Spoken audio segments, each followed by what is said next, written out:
Wang Yihan from China, the top-seeded women's single in this year's Denmark Open, is here with me now. And she just won her match in 3 sets. But you had some difficulties in the second set, Wang Yihan. What happened? 就第二局打得比较艰难，出现什么情况了吗？你感觉？主要还是自己的问题吧，自己有点着急，失误有点多，所以导致了我场上这个比分一直落后吧。I think I was in a rush, but was not patient enough. But finally, for the third game, I managed. It's possible that you can play against Tine Baun tomorrow from Denmark if she wins her match today. How do you see the matches that you've been playing together before? 就是表面上来看，你明天可能和那个 Tina 一起打比赛，你感觉你们俩的比赛将会是什么样子？每次跟他打都非常的激烈吧，也比分也非常的接近，我们俩输赢都差不多，所以我觉得，他如果出来的话，我还是很，就是认真的去对待吧，我觉得。Every time we had very tight games, matches, and then I always pay more attention to her. And is it difficult to meet her here at Denmark Open at her home court? 就是说，在她的家乡的本场遇到她的话，是感觉压力更多一点吗？更大一点吗？很正常，我觉得，因为在他的主场嘛，因为在丹麦，我跟他不是第一次，不是打了一次，打了好多次都是跟他决赛，所以我觉得我们俩尽量去发挥自己更好的水平吧，给大家展现更好的羽毛球。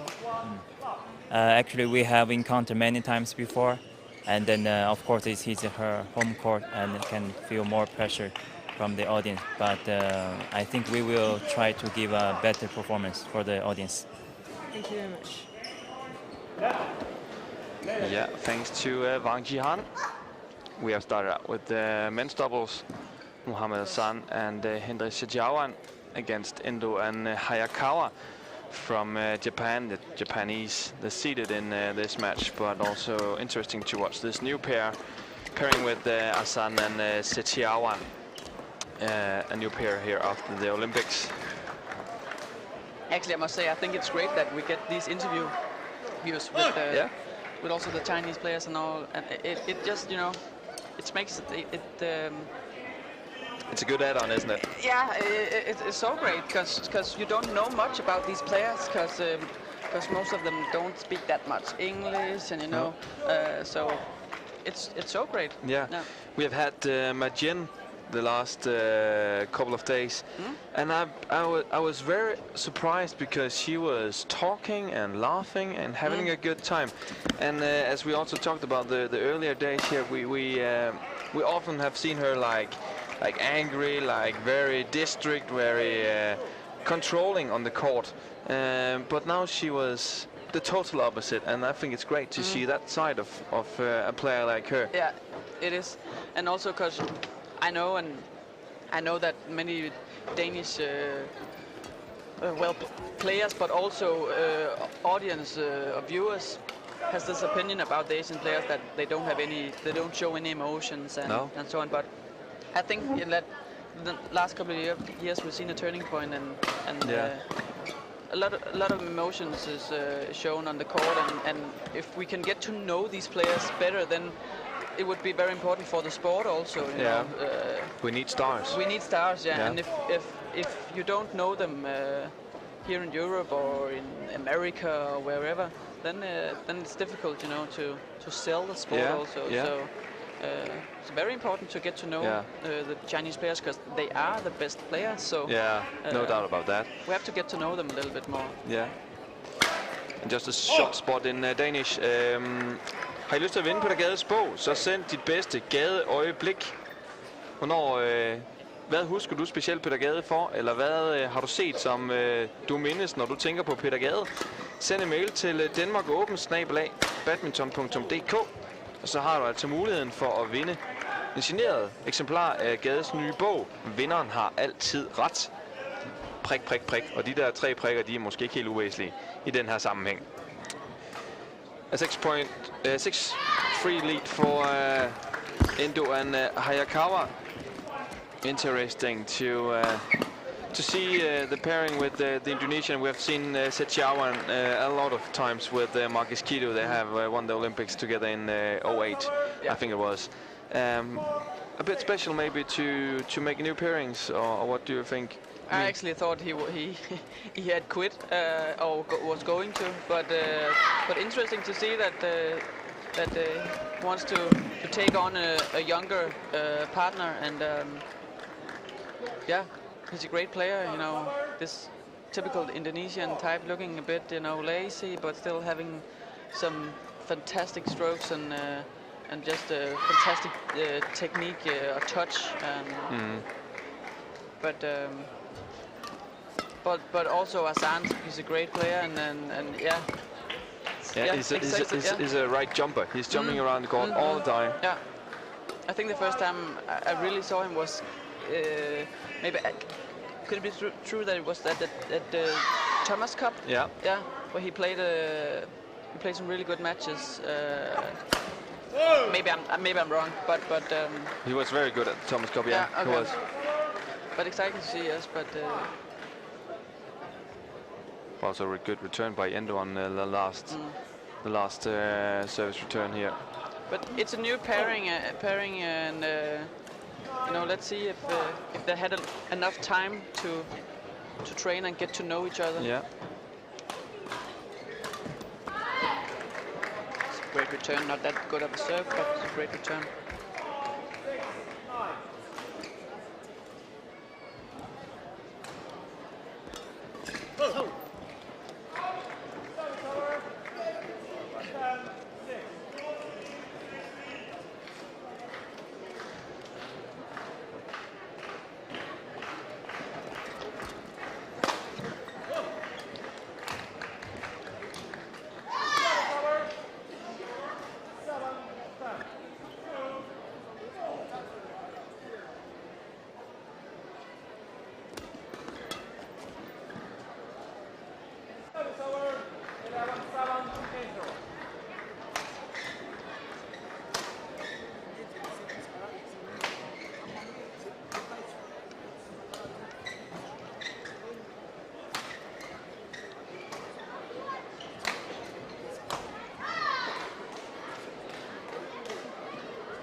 We've got a mail from Haban Sri.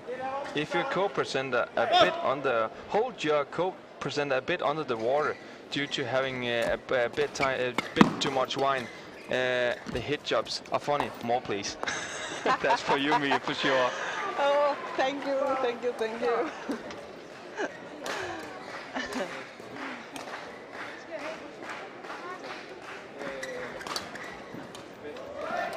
Harry, I can say to you that no, I did not have any wine this afternoon.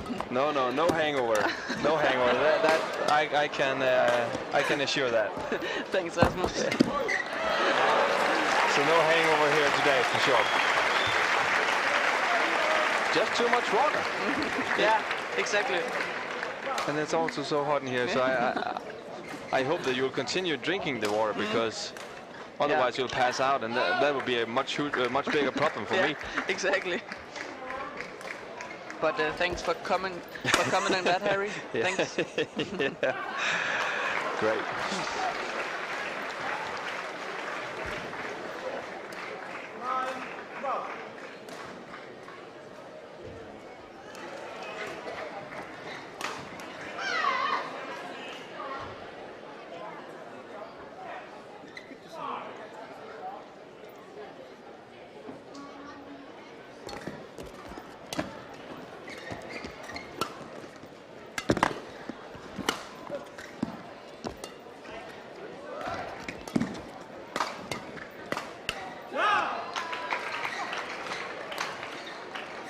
Great attack from Asan. Yeah, he's very aggressive in his attack. Yes.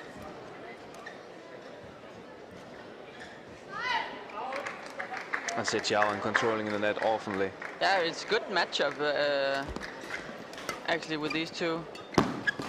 The one jumping around on the backcourt, and Zetiawan is not that bad from the backcourt either. No, but look at that rush. That was he's good at, isn't it? It's almost like a mixed double. Yeah.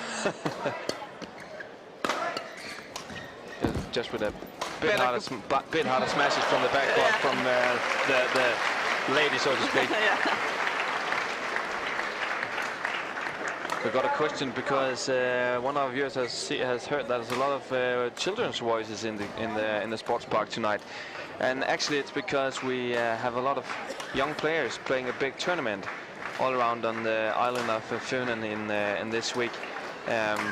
Danish Junior Cup, amazing tournament for all those young talents. It's great that we have the opportunity in Denmark to host a tournament like that. Definitely, I played it quite a lot of times myself, and it was a great experience for so young players to try to play foreign players. Danish players has this, idea that because we are from Denmark, we are probably also very good in Europe, and that's for most of the parts true. But just get to see a different style, a different kind of play, and it's very good for the young players to have these experiences. And from my opinion, I think we should send out our young players earlier to international tournaments. I know it's a money question, but I think it's important to get some experience playing foreigners in a young age. Yeah. But they really get some experiences that is difficult to get on home ground when they play foreign players, both on Danish ground, but also in out of Denmark. Yeah.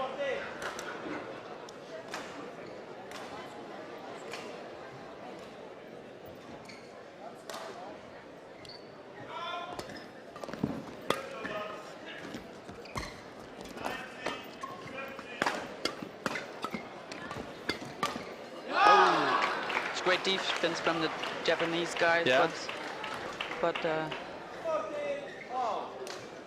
not quite enough when you are playing a pairing like the Indonesians. No. Zetiawan is covering the net so good. Yeah. And I think it's a little funny because it is Zetiawan covering the net. And he's a very tall guy, and when he played with Kido, it was the small guy jumping around. It's also the small guy jumping around on the back. It's a bit opposite of what you were thinking. Yeah, exactly. It is. Well, I don't know what to say about it, but you're right. Yeah. Normally you'll see the tall guys jumping around in the back, but yeah, he's just really good at the net. It's just a great touch at the net, and. He might be a little bit too lazy to be jumping around. Yeah, perhaps it's that. Sorry, Zetiawan, but nothing personal. No, it's not a personal. But I'm also thinking, like, when you have a tall and a big player like him standing on the net, it's also difficult to play it around him. Exactly. If Asan can get some good smashes in, then it's very difficult to play defense, because you have to put the strokes so precise every time. So definitely. If you also see, we also have some big Danish boys like Mads Kolding. When he's at the net, it's almost impossible to get it, through.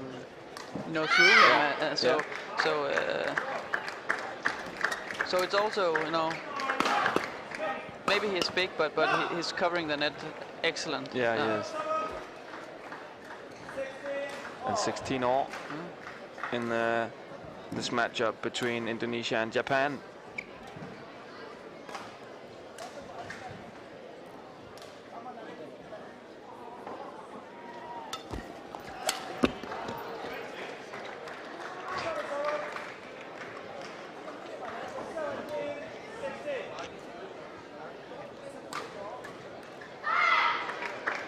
And when you look at Zetiawan, he's not actually that prepared.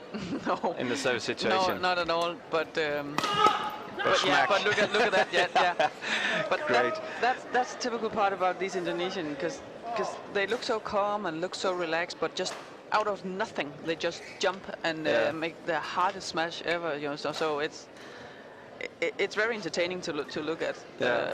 Almost every time. And it's the same when we saw him with Kido. Yeah. You're actually not quite sure if they were even on the court. No. But all of a sudden they won the Olympic medals. Yeah, so exactly. Now, Asan and Setiawan leading with 18-17.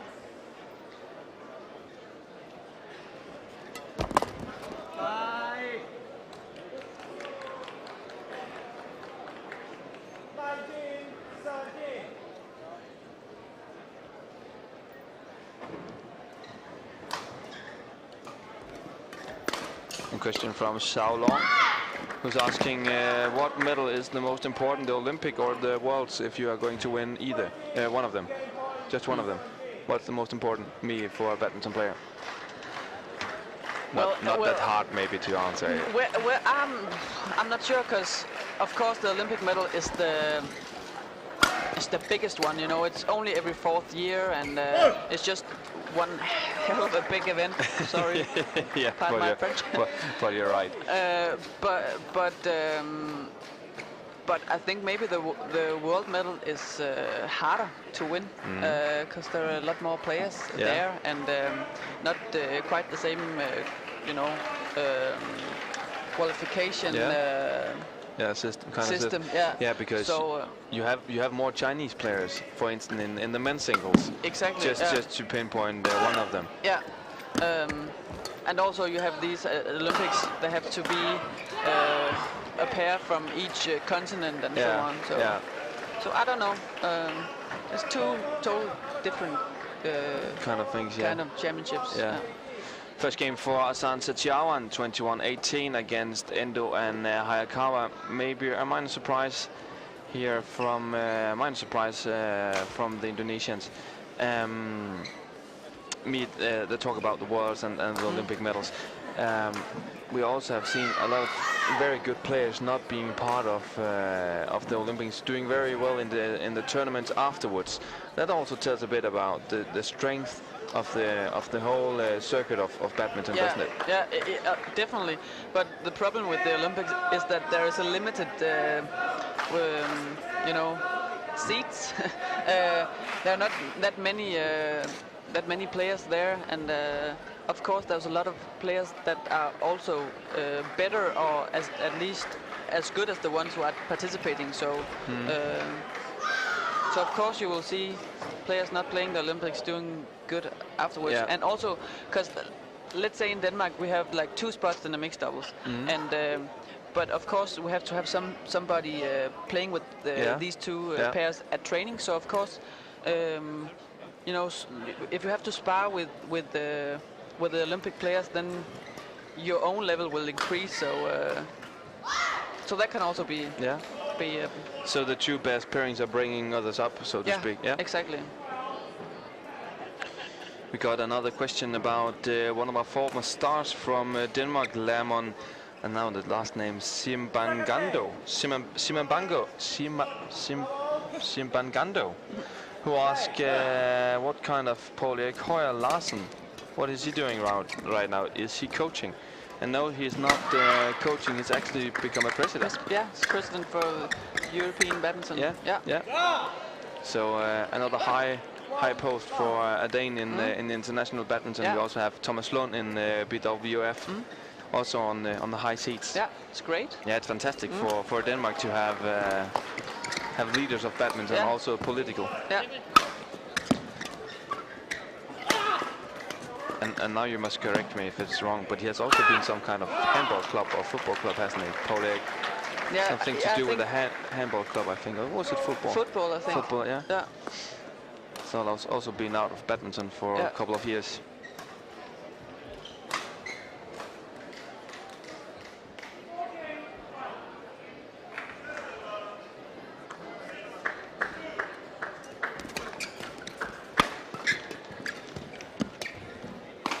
It's fantastic rallies from... it's a good smash, smashing it high on the chest. It's very difficult. That's one of the hard ones to return, isn't it? Yeah, it is. It's very difficult. It's a good smash. Mia, when did you start playing badminton?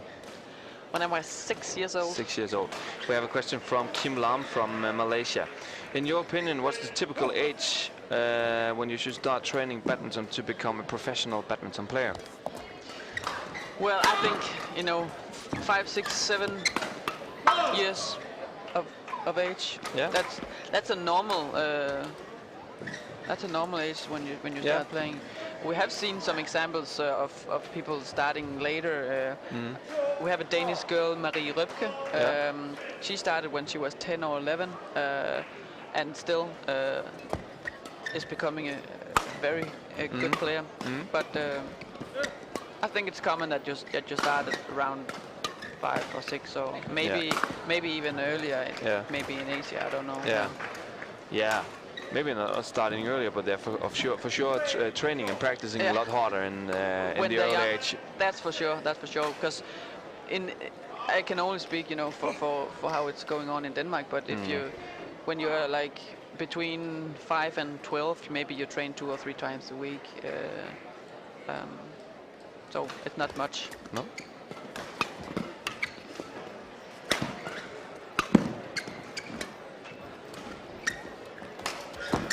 Oh, great. So cool, just taking the speed out. And, it was a great rush to the net from the Japanese guy, but Hassan just stayed cool. And it's hard to do anything about it on that one, isn't it?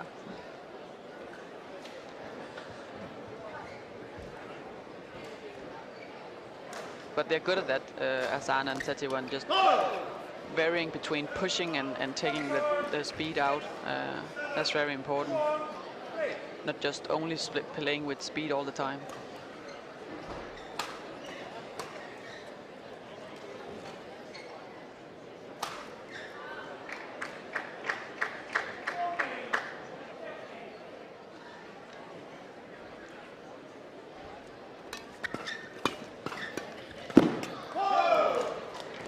It's a great push. Yeah. From Endo. It is. It is.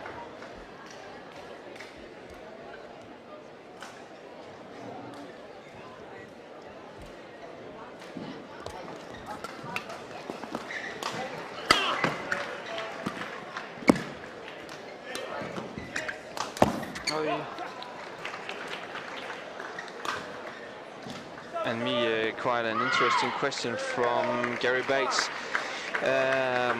When Peter Gade retires, should he be officially recognized by Denmark for serving for his service to badminton and his charity work for a long career? In England, Nathan Robertson and Gail Ames have awards from the Queen, and Malaysia, Lee Chong Wei has the title as they took. Would Denmark do something similar to honor Peter Gade? And that's a very good question. I'm not sure. It's not that common to do like that in Denmark. No, it isn't. So I don't think so. No. We have the Order of Dannebrog, the Order of the Danish flag, actually. But it's not quite normal to put people in it, as far as I know. No. But for sure, if we should put a Danish badminton player into that, it could be him. It could be him, yeah. That's a good question. Yeah, it is. And if our Queen are watching our live stream, she could probably do something about it. And if you does, please call me, because then I would like to know it.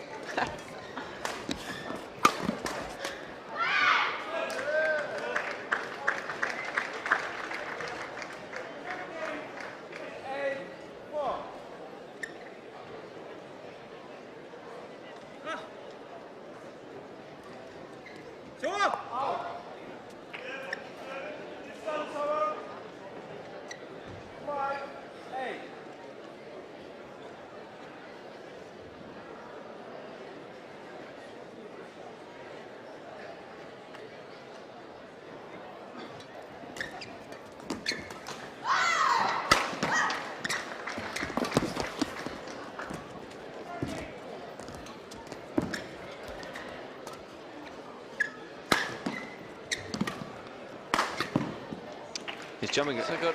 He's Endo, he's jumping quite a lot, but it's a good rally. They took some good rushes to the net, and if they get the chance, they both move forward on the court and covers the flat and covers the net. So it's a good rally from the Japanese guys. I've just been searching for people who are having the cross of Dannebro in Denmark, and I've no badminton players so far, so I don't suppose that we already have one. But an interesting talk, actually. Yeah. What they do in England, Malaysia, and so on. And I think that Lin Dan probably also had some kind of title in China. Yeah. He might have, yeah. Yeah, he might have.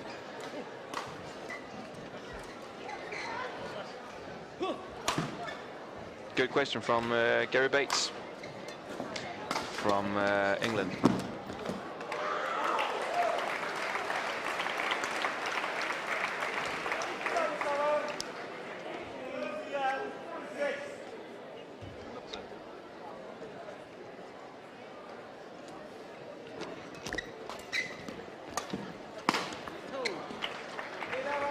And they've been playing a bit better, the two Japanese guys. Yeah. Yeah, they've been taking some good rushes to the net and covering the front court very good. Because the Indonesians, they play a lot of shots to the net and also like playing flat. So if the Japanese guy can move forward and be covering the front court more, then it looks good. I mean, we're getting a lot of questions about our Danish players. Of course, Peter Gade is a very huge star all over the world. But also Tine Baun is a lot of question, and I just pinpointed one night from Habib Alka from India, I suppose. He asks us, when and why does Peter Gade and Tine Baun retire? Well, Tine is playing All England as her last tournament, and Peter Gade is playing Copenhagen Masters as his last. Yeah. So in about a half year for both of them. Yeah. Yeah. And an exciting match that Lin Dan is coming. Yeah, playing it's fantastic. Peter Gade. Yeah. Fantastic. It's a good show. Yeah. And the reason is due to age. Yeah. I suppose. Yeah. Want to get started with new things in life. Yeah. Both definitely. of them. Yes. Tine told me the other day that she is planning starting a study in February and building up a new life. Yeah. Probably also with some kids or something. Yeah. Sounds like it. Yeah, definitely. And Peter Gade already has 2 girls. Wanted to be family man. Also with some kind of job. Yeah. There's been some talking with the Badminton Denmark Federation that he should be some kind of talent coach. Nothing figured out yet, but but getting closer on that one as well. Yeah. That would be good for Danish badminton, keeping Peter here. We've seen some former players, going abroad, being coaches there, and of course that's fine if that's the best decision way for them. Yeah, but still, if we keep him in Denmark and keep him working with the talents, that would be great. Yeah. Maybe just wait a couple of years for him to enter the national center. Training, but no, he's a great player, and he's a great both technical and also tactic. So yeah. We should do what we can to keep him here. Yeah, and we've seen him coaching in the Danish league sometimes, and also when you have been to Asia and me, you have played with him yourself, haven't you, in the Danish league? Skills I came the year after he quit. Yeah. But he is also a very good coach on the court, actually. Yeah, he is. Very good. So hopefully in the future we will see him on the national training. But I also understand in my person that he's been traveling a lot the last 15-20 years. Yeah. So there's no doubt about that. He wants to quit. Yeah. Stop traveling that much. But that's also fine. Then he can work with the talents, and if he wants to later, then he can maybe enter the national center. A lot of time. That he's not that old for a coach. No, not at all. So, and remember that if you want to win a signed copy of his new book,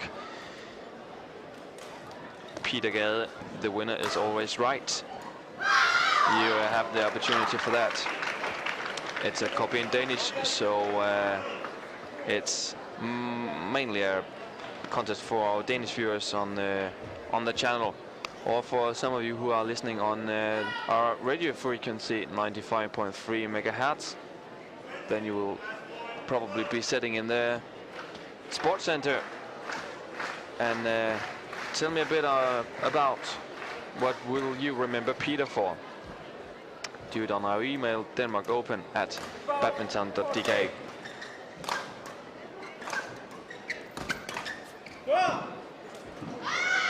Getting back in the game now, the Indonesians. Yeah, they were are behind like 4 or 5 points, but getting back now. And we also saw it in the first game, Indonesian hanging a bit behind, but slowly getting back in the game. Yeah.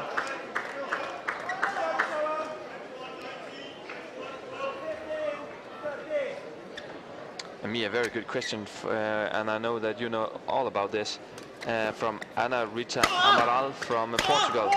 Which is the hardest to play, singles or doubles? You have tried both. Yeah. The easy answer is, of course, singles, because you have to cover the whole court, and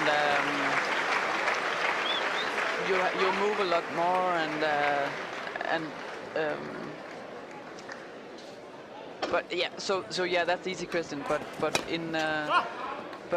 in doubles you also have to have another kind of strength, and maybe you're jumping a little bit more, but singles would be the answer. You have to be, you know, also yeah, your physical shape is better when you play the singles. But you can also see there's a different, if you look at the persons or the players playing singles and playing doubles, most of the single top players are thinner than the men's doubles players, and that because they have to run a lot more, and they have to be able to run for a long time. For a long time, yeah. And for my part, that was also one of the reasons that I changed from singles to doubles, because I just had too many injuries. Not that I couldn't, you know, do it, do the training and so on, because I really enjoyed, you know, training hard. But I just got too many injuries. My body wasn't fit for playing singles. So my answer would be singles. Yeah. And the Japanese were leading all the way from 2-0, of course, and now it's 17-0, and it can go both ways now. Yes, it can. I would bet for the Indonesians. Ouch. Bad time. Bad timing. For yeah. service fault. Very bad timing. Please welcome the But again, onto court number 3. You may correct me, but was that the first, you know, service fault called? Yeah. It's like, why now? Because he's been serving like 1.5 game, and probably not changed probably that not much. know exactly. From Malaysia. Good attack here. Yeah, great attack. And 18-0 now for Hayakawa, who's going to make the service for Asan. And great match we've had in this men's doubles meet. Yeah, two great pair, and a lot of action going on. You know, they both like pushing flat and you know, playing hard attacks and so on. But I also always think that the men's doubles great to watch. You know, the speed is so incredible fast, and they just have the amazing attacks, and you know, they can it's a very nice cover, that one, and they can stand for a very long time in the defense also, and it's great to watch. And now a game point for Endo and Hayakawa, leading with 2 points again against Asan and Setiawan.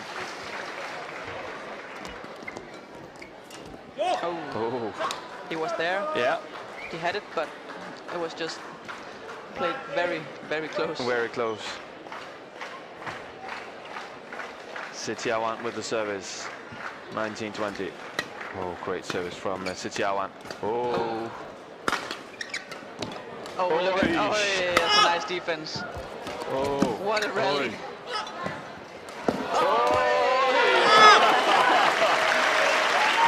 a rally from all 4 players, and the crowd loves it. Yeah, and amazing rally. Yeah, it was a fantastic rally. And there you see why it's always interesting to watch the men's double. You just said it. You just said it. They have some skills. Yeah. They really do, and for sure they need some water now. It's a tough rally for for all 4 players here. Definitely. Maybe a little bit tougher for the Japanese guys because they had the game point. Yeah, they missed the game point. Missed the game point on that one. Yeah.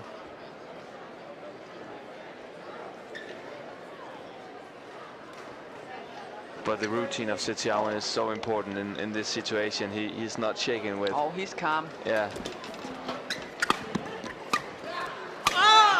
Now they got the match point. The 2 Indonesians had 2 game points against them for the Japanese. Now a match point for Setiawan and Asan. Oh. Not that many mistakes he makes on the net. No, and he was also he was there. He was covering the right side and just a bit too low actually. Yeah.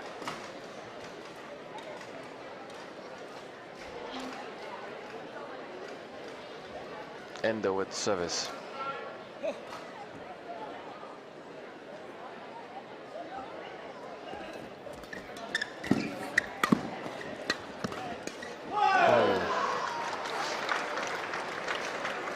Now they have it once again.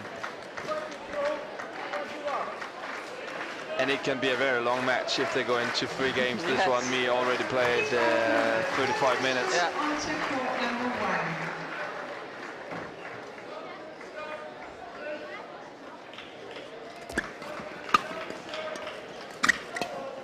Oh. They can't just finish it. No. That was a great chance. Yeah, it was. It was.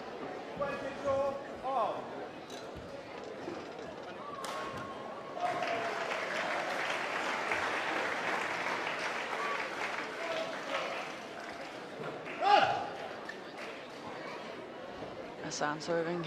Men's singles Flicker. from Indonesia. Another big chance. Yeah.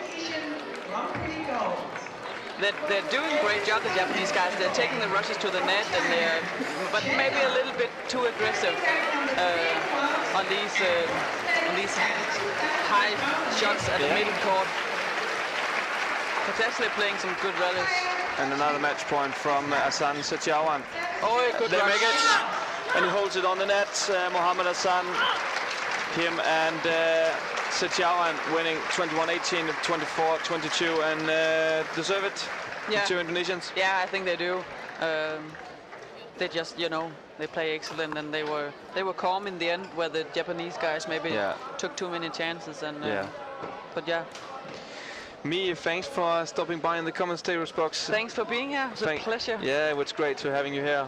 Hope we'll be back next year. Hiccups hiccups. And all of it, so it was fantastic.